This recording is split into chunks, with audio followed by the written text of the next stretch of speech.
આપ જોઈ રહ્યા છો સ્પાર્ક ટુડે ન્યૂઝ. સમાચાર નવસારીથી મળી રહ્યા છે. ચીખલીના અલીપોર ખાતે આવેલા વસુધારા ડેરીમાં ચેરમેન અને વાઇસ ચેરમેનની ચૂંટણી યોજાય છે. ચેરમેન પદે રાજેશ પટેલ, વાઇસ ચેરમેન પદે સીતાબેન જાદવનો ભવ્ય વિજય થયો છે. ચેરમેન અને વાઇસ ચેરમેનની ચૂંટણી ભાજપના મેન્ડેટનો અનાદર થયો છે. ભાજપના મેન્ડેટ વિરુદ્ધ જઈ ચેરમેન અને વાઇસ ચેરમેન પદે ઉમેદવારી નોંધાવનાર ડિરેક્ટરનો વિજય થયો છે.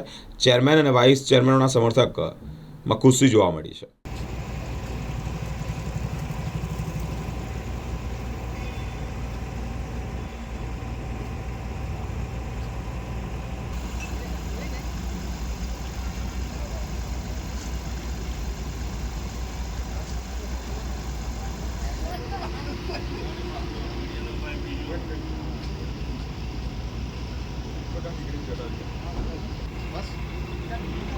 આંગળી માંગડી ઊંચી કરો ને કરી મૂકતી. હા બસ.